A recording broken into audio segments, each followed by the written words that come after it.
ភាគទី1ព្រៃអាតកំបាំងកាលពីយូរលង់ណាស់មកហើយនៅក្នុងភូមិតូចមួយជាប់ជើងភ្នំមានក្មេងប្រុសម្នាក់ឈ្មោះវីរៈគាត់រស់នៅជាមួយយាយចាស់ម្នាក់ក្នុងខ្ទមតូចក្បែរវាលស្រែថ្ងៃមួយខណៈកំពុងឃ្វាលគោនៅជីព្រៃវីរៈបានឃើញសត្វសេកពណ៌បៃតងមួយកំពុងជាប់អន្ទាក់ជួយខ្ញុំផងសេកនោះស្រែកវីរៈភ្ញាក់ផ្អើលព្រោះវាអាចនិយាយបានគាត់ប្រញាប់ដោះអន្ទាក់ហើយដោះលែងវាសេកបានហោះជុំវិញគាត់មួយជុំរួចនិយាយថាអរគុណថ្ងៃណាមួយអ្នកនឹងត្រូវការជំនួយពីខ្ញុំវិញនិយាយចប់វាក៏ហោះបាត់ចូលក្នុងព្រៃជ្រៅយប់នោះយាយរបស់វីរៈបានប្រាប់គាត់អំពីរឿងព្រេងមួយនៅកណ្ដាលព្រៃនោះមានប្រាសាទមាសបុរាណគេថាមានកំណប់លាក់នៅទីនោះប៉ុន្តែគ្មានអ្នកណាហ៊ានទៅព្រោះផ្លូវពោពេញដោយអាថ៌កំបាំងវីរៈចាប់ផ្ដើមចង់ដឹងគាត់សម្រេចថានៅព្រឹកស្អែកគាត់នឹងចូលព្រៃស្វែងរកប្រាសាទនោះព្រឹកឡើងគាត់យកកន្ត្រកអាហារបន្តិចនិងដំបងមួយរួចចាប់ផ្ដើមដំណើរក្រោយដើរអស់ជាច្រើនម៉ោងគាត់បានឃើញដើមឈើធំមួយដែលមានទ្វារថ្មចម្លែកនៅខាងក្រោមភ្លាមនោះសេកដែលគាត់ធ្លាប់ជួយក៏ហោះមកវីរៈកុំបើកទ្វារនោះនៅខាងក្នុងមានអាថ៌កំបាំងដែលគ្មានអ្នកណាដឹងប៉ុន្តែយឺតពេលទៅហើយទ្វារថ្មចាប់ផ្ដើមបើកដោយខ្លួនឯងសំឡេងគួរឲ្យរន្ធត់មួយលាន់ចេញពីក្នុងងឹតទីបំផុតមានមនុស្សមកដល់ហើយចប់ភាគទី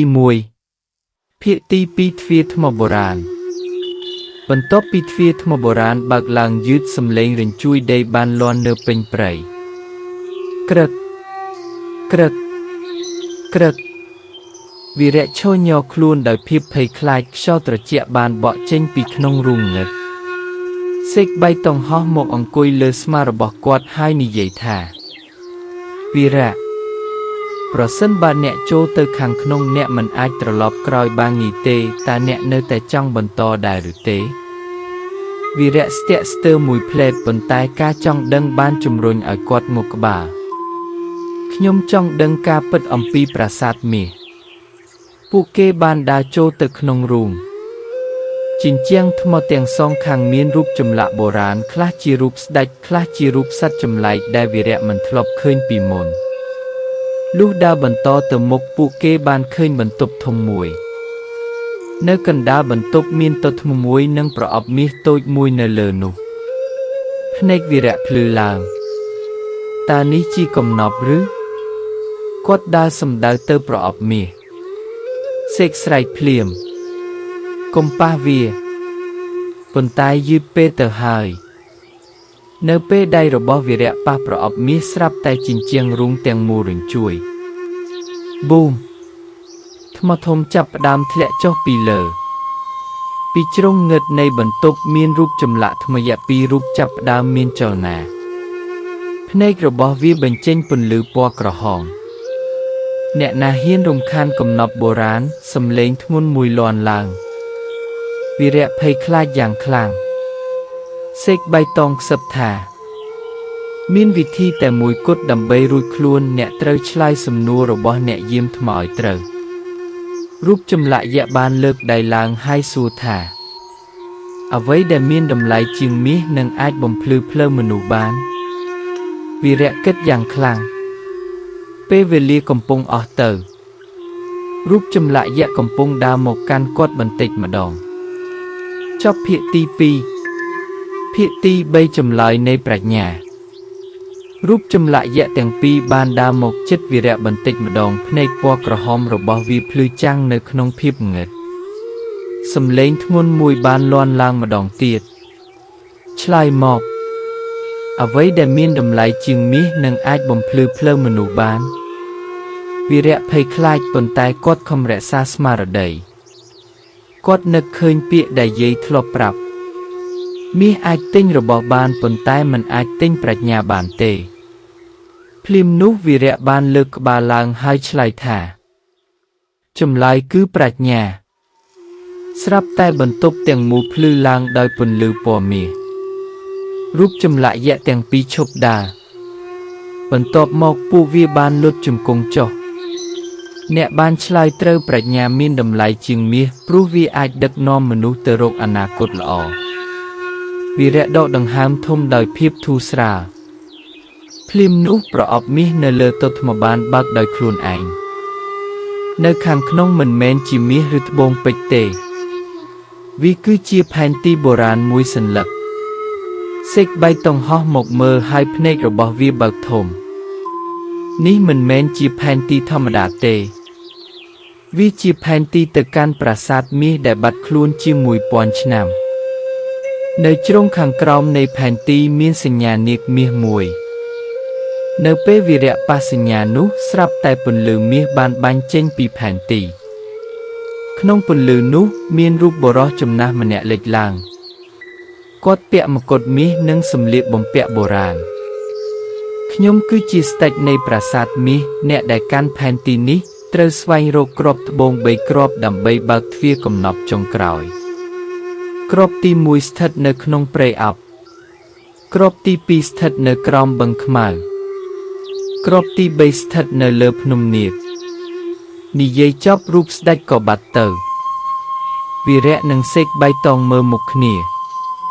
ผู้เกดังถาดำนับซองเปร่งดอทมมวยเติบแต่จับดามปนใต้ผู้เกมันบานดังเตถาในขนมเพียบเงดขังกรอยรุงพนมมีนพเนกมวยกู้กำปงสำลังเมื่อผู้เกตีบ่มพอดแพงตีเตรบานรกเคยหายสำเลงอาจกำบังนุบ้านบรรลือเพียตีบูนเปรย์อับหนึ่งเนตามประมาณอาจกำบังบรรทบปีตัวบานแพนตีโบราณวีระหนึ่งเซกใบตองบานจะเจงปีรุงธรรมเพลียมเปรอาทิตย์กำปงเล็กให้เปรย์เตียงหมูเตรบานกรบดันดอบโดยปอมีสระอับวีระบานบักแพนตีมาดองเตียดสัญญาดำบงได้เตรสไวโรคือกรบทบงปนลือได้และในขนมเปรย์อับเซกใบตองนิยายธาขยมทลบเรื่องเปรงธาเนได้โจเปรย์อับพิจารวงเวงเพลออับเนตีนุอาจบรรลอมพเนกมนุบานตู้จีอย่างนาวีระเนแต่บรรตอดำนาบรรทบปีดาออปีไงปูเกบานหมกดอเปรย์อับปอสกระกรบดันดอบเป็นเปรย์ระโหดเมื่อมันเคยเพลอขังหมกรวมปิดนุเซกใบตองบานนือสำเลงสลัดเชลอปีกรอยมินเนะกำปงตามเยิงวีระไปเติมเมื่อปนใต้มันเคยโนนามันเนะเตตู้อย่างนากอดมีนอารมณ์ทามีนโนนามันเนะกำปงสำลังเมื่อปุเกปีขนองอับเนเปยกปุเกบานบอจุมรุมกรอมดำเชอทมมวยเปียกันดาลาทรีดวีระบานพญะลางโดยสำเลงเจียงดากระบกอดกันเปิลหายดาเจงเติมเมื่อในจมไงบันติกมีนสระมอขมามวยโชในกันดาลอับเนจีโนนาวีระสไรซัวปนใต้สระมอนุมันชลายลายมวยสันตุกรอยวีกบัดคลูนเตขนองอับเปรกลางปูเกบานบันตอดำนาในกันดาเปรย์ปูเกบานเคยสระตึกมวยพลือจังโดยกินเจาะในกันดาสระมีนทมมวยได้บรรเจงปนลือปอเขียวเซกใบตองสไลด์โดยเพียบรมเพิบนูไฮกรอบตบงปนลือวีระบานดาตยกวีปนใต้พลิมนุกสำเลงมวยบานลอนลางปีกรอยกมป้าวีระไปขนองเตเมอเนื้อปีกรอยกอดมีนบรอมเนะเปียเอาขมาหนึ่งเปียระบังมุกกอดกันดาวเวงมวยเนื้อขนองใดขยมตามโรคแผ่นตีนี้อจิจรานชนำหายประโกลวีหมกขยมวีระดังพลิมถาบรออัดกำบังนี้คือจีเนะได้ตามปุเกตังปีรุงทมชอบบอกคลังอับพิตีปรำเนะเปียระบังขมาชอบบอกคลังอับปัวสกรุบดันดอกเป็นเปรยวีระกันแผ่นตีโบราณจบขนงใดขณะบรอเปียระบังขมาโชเนยจมปูหมกกอดประกอบแผ่นตีหมกขยมบรอนุนิเยดอยสำเลงตระเจียเซกใบตองห่อหมกโชเนเลสมาระบวีระหายสับถากมตุกจัดกอดบรอเปียระบังขมาดอกดาวเจงปีสราวปุ่นลือดาวจังพลือกรอมปุ่นลือประจันขยมสวายโรคแผ่นตีนี้อจิจรานชนามเนะมันดังทาวิมีนอำนาจไว้เตวีระเวงทาบาวิมีนอำนาจคลั่งแบบนี้ให้ดไว้เนะจังบานวีข បរោះនោះស្ងៀមមួយសន្ទុះមុននឹងដោះរបាំងមុខចេញវីរៈភ្ញាក់ផ្អើលបរោះនោះមិនមែនជាមនុស្សអាក្រក់ដូចដែលគាត់គិតទេគាត់ជាអ្នកយាមប្រាសាទបុរាណម្នាក់ឈ្មោះអារុននិយាយថាកាលពី20ឆ្នាំមុនមានមនុស្សលោភលន់មួយក្រុមបានព្យាយាមលួចកំណប់នៅប្រាសាទមាសពួកគេបានបំផ្លាញប្រាសាទនិងបាត់ខ្លួនក្នុងអាថ៌កំបាំងតាំងពីថ្ងៃនោះខ្ញុំបានស្បត់ថានឹងមិនឲ្យផែនទីនេះធ្លាក់ទៅក្នុងដៃមនុស្សខុសទៀតឡើយវីរៈសួរថាបើដូច្នេះហេតុអ្វីអ្នកតាមខ្ញុំអារុនឆ្លើយថាខ្ញុំចង់ដឹងថាអ្នកជាមនុស្សល្អឬជាមនុស្សលោភលន់ឥឡូវខ្ញុំបានឃើញហើយថាអ្នកប្រើប្រាជ្ញានិងចិត្តល្អជាងការចង់បានទ្រព្យសម្បត្តិភ្លាមនោះដីក៏ចាប់ផ្ដើមរញ្ជួយក្រឹកក្រឹកក្រឹកពីក្នុងស្រះទឹកមានពន្លឺពណ៌ខៀវបាញ់ឡើងទៅលើមេឃសត្វពស់នាគថ្មដ៏ធំមួយបានងើបឡើងពីបាតស្រះភ្នែករបស់វាបញ្ចេញពន្លឺខៀវចែងចាំង